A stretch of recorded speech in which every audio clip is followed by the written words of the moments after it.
Hello अस्सलाम वालेकुम। आज का जो हमारा वीडियो है वो related to the disease abbreviation है। तो डिजीज़ से रिलेटेड जो भी एब्रीविएशन होगी वो आज हम डिस्कस करेंगे, और दूसरी हार्ट से रिलेटेड एब्रीविएशन और डिजीज़ से रिलेटेड एब्रीविएशन, तो आज उसको हम डिफाइन करेंगे। पहले जो हमने बेसिक एब्रीविएशन पढ़ी थी, अगर वो आपने नहीं पढ़ी तो पहले वो पढ़ें, फिर इस वीडियो पे आएँ। उसका लिंक डिस्क्रिप्शन में मैंने दे दिया है। तो चलो आज हमारा टॉपिक हम स्टार्ट करते हैं। पहली जो हमारी एब्रीविएशन है वो है ACLS, एडवांस लाइफ सपोर्ट। जैसे हार्ट में कोई भी जैसे एर्थरोस्क्लेरोसिस या हार्ट अटैक, वो हुआ तो नहीं, उससे पहले ही हम उसका ट्रीटमेंट करें या उसे लाइफ सपोर्ट दे दें, तो उसे हम बोलेंगे advance life support. PACLS, paediatric advance life support. ये मोस्टली जो छोटे बच्चे होते हैं हम उसमें एडवांस लाइफ सपोर्ट देते हैं। CXR, chest x-ray. CA, cancer. CP, chest pain किसी की वजह से कोई भी फैक्टर हो सकता है, जैसे कि हमारा जो लंग्स में कोई प्रॉब्लम हो, हार्ट में प्रॉब्लम हो, या हमारे रिब्स में फ्रैक्चर वगैरह आ जाए, तो उसकी वजह से हमारे हार्ट में वो चेस्ट पेन हो सकता है। ABD, abdomen. और PX, प्रोग्नोसिस जैसे हम ऐसे डिफाइन कर सकते हैं कि जो हम फिजिकली मेजरमेंट करें हमारी बॉडी की, तो उसे हम बोलेंगे प्रोग्नोसिस। एग्जांपल BP हो गया। वाइटल साइंस में जो भी 5 कंपोनेंट आते हैं, उसे उसमें से कोई भी हम मेजर करेंगे तो उसे हम बोलेंगे prognosis. GSW, gun shoot would. जैसे हमारे की गन की वजह से हमारी बॉडी में कोई भी चोट वगैरह लगी, तो उसे हम बोलेंगे गन शूट वुड।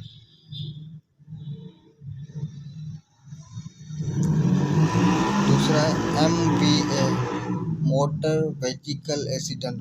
मोटरसाइकिल की वजह से कोई एक्सीडेंट हो और वो हॉस्पिटल में आए, तो हम उसे बोलेंगे motor vehicle accident. IX, indication.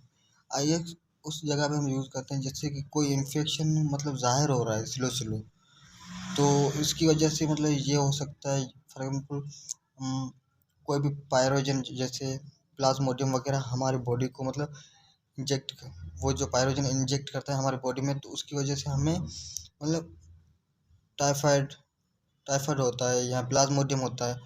तो उस वो क्या है, जो ये हमारा जो प्लाज्मोडियम था, वो हमारी बॉडी को प्लाज्मोडियम करवा रहा है, तो उसे हमें पता है, तो वो एक इंडिकेशन है। SS, sign and symptom. Sign and symptom में डिफरेंट ये होता है कि साइन जो होती है, कोई भी पेशेंट डॉक्टर के पास आता है तो वो अपनी तकलीफ जो वो बताता है कि मुझे फीवर है, मुझे एब्डोमेन में पेन हो रहा है, तो वो हो गई साइन। और सिम्टम पे उसे कहते हैं जो हम मेजर करें, उससे जो इंफॉर्मेशन हम पेशेंट से लें, तो उसे हम बोल लेते हैं symptom. BT, bleeding time. CT, clotting time. CBC, complete blood count. UTI, urinary tract infection. Urinary tract infection इस वजह से होता है कि कोई भी गर्ल्स होती है ना, वो होती 15 साल से 25 ईयर की, उसके मल्टीपल पार्टनर होते हैं, सेक्सुअल मल्टीपल पार्टनर होते हैं, तो उस वजह से ये यूरिनरी ट्रैक्ट इन्फेक्शन हो सकता है। दूसरा है URI, अपर रेस्पिरेटरी इन्फेक्शन। जो अपर एक जो हमारा रेस्पिरेशन हमारा रेस्पिरेशन सिस्टम है, उसमें 2 टाइप आते हैं, एक लोअर एक अपर। तो जो अपर में कोई भी इन्फेक्शन हो तो उसे हम बोलेंगे upper respiratory infection. And RDS, respiration airway disease. जो भी एक पाथवे है रेस्पिरेशन में, एक रेस्पिरेटरी सिस्टम में एक पाथवे है जिसके थ्रू एयर आ रही है, उसमें कहीं भी कोई भी इन्फेक्शन वगैरह हो तो उसे हम बोलेंगे respiratory airway infection disease. DVT, deep vein thrombosis. ये क्या होता है, डीप वेन ये इसका ये नहीं कि डीप वेन के डीप में कोई भी क्लोटिंग वगैरह हो जाए तो उसे हम बोलेंगे डीप वेन थ्रोम्बोसिस, ऐसे नहीं है। इसको हम बोलेंगे हार्ट से कोई भी दूर, जैसे लेग हैंड, उसकी वेन में कोई था क्लोटिंग वगैरह हो जाए या कोई आर्थरोक्लोरोसिस, मतलब कोई भी चीज़ की डिपोजिशन हो जाए वेन में, तो उसे हम बोलेंगे डीप वेन थ्रोम्बोसिस, मतलब कहीं दूर हो, हैंड में या लेग में। HIV, ह्यूमन इम्यून वायरस, ये भी मल्टीपल सेक्सुअल पार्टनर की वजह से हो सकता है। दूसरा AIDS, acquire immune deficiency syndrome. Syndrome basically जो होता है वो हमारे पेरेंट्स से हमें, मतलब अगर फॉर एग्जाम्पल कोई भी हमारा जो पेरेंट्स है उसमें कोई भी डिजीज़ है जैसे HIV, वो सेक्सुअलिटी के थ्रू हमारी बॉडी में आए तो उसे हम बोलेंगे सिंड्रोम। साइन पहले हमने पढ़ लिया, फिर सिम्पटम भी पढ़ लिया, अब आगे रह गया था सिंड्रोम, तो उसको भी हमने डिफाइन कर लिया। दूसरा है TDR, डीप टेंट रिफ्लेक्स, जैसे हमारा नी में हम मतलब चेक करते हैं कि हमारा रिफ्लेक्शन आ रहा है या नहीं, वो सिर्फ हम नर्व चेक करते हैं, हमारा जो सेंट्रल नर्व सिस्टम है हम उसको चेक करते हैं कि हमारा नर्व जो बॉडी में है वो वर्क कर रहे हैं या नहीं। HA, head achieve PE, pulmonary embolism. Pulmonary जो भी पल्मोनरी से रिलेटेड मतलब वेसल्स है उनमें कोई भी मतलब क्लोटिंग वगैरह हो जाए तो उसे हम बोलेंगे pulmonary embolism. SIDS, student infant syndrome, student infant syndrome, मतलब कोई भी स्टूडेंट इन्फेंट सिंड्रोम, जो भी मतलब हमारे फादर के बॉडी में कोई भी डिजीज थी उसकी वजह से कोई भी चाइल्ड में, अगर उस चाइल्ड चाइल्ड में वो इन्फेक्शन आए उसकी वजह से डेथ हो तो उसे हम बोलेंगे student infant death syndrome. ESRD, and stage of renal disease, जो हमार किडनी है उसमें मतलब लास्ट स्टेज जो होती है, तो डिजीज़ की डेथ होने मतलब वो लास्ट स्टेज उसकी रह जाती है, मतलब किडनी डैमेज होने की। HRT, हार्मोन रिप्लेसमेंट थेरेपी, मतलब हमारी बॉडी में हम हार्मोन चेंज करवाएं, मतलब उसकी कमी हो जाए तो हम आर्टिफिशियली हार्मोन इंसर्ट करें हमारी बॉडी में, तो उसे हम बोलेंगे hormone replacement therapy. IBD, inflammation bowel disease, जो भी हमारी GIT ट्रैक्ट में कोई भी इन्फेक्शन की वजह से वो इन्फ्लामेशन हो जाए तो उसे हम बोलेंगे IBD। In vitro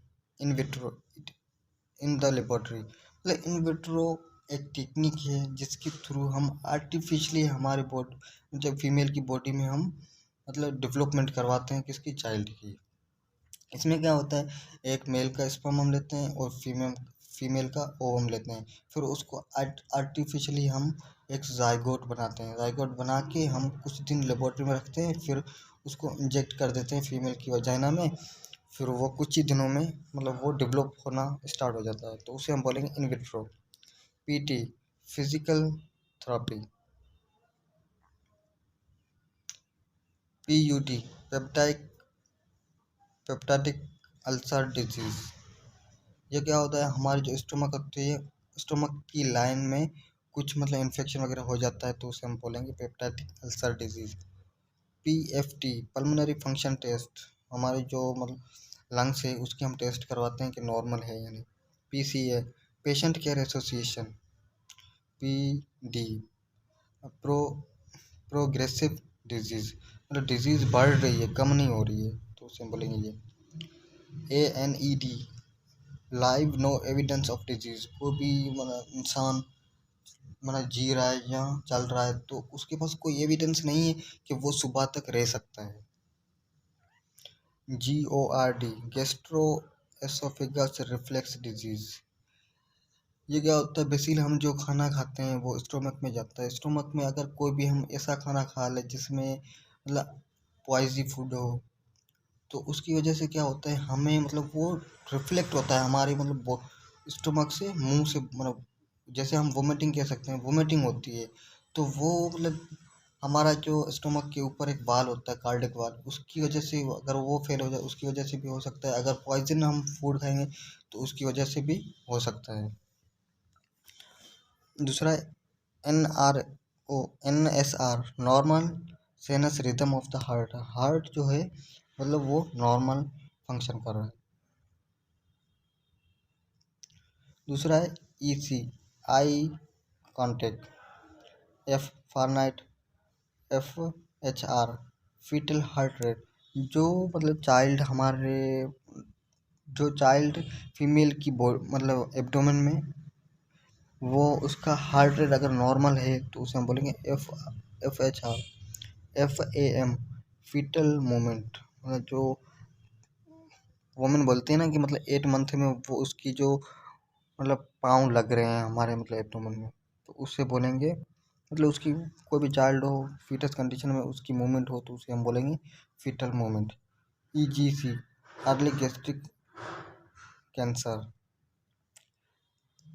HCVD hypertension cardiovascular disease, TPR temperature pulse respiration.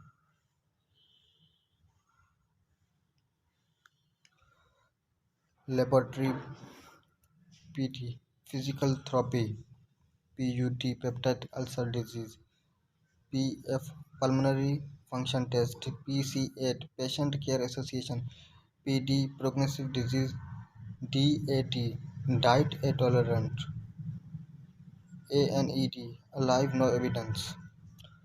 तो गाइस आज के लिए इतना ही काफ़ी।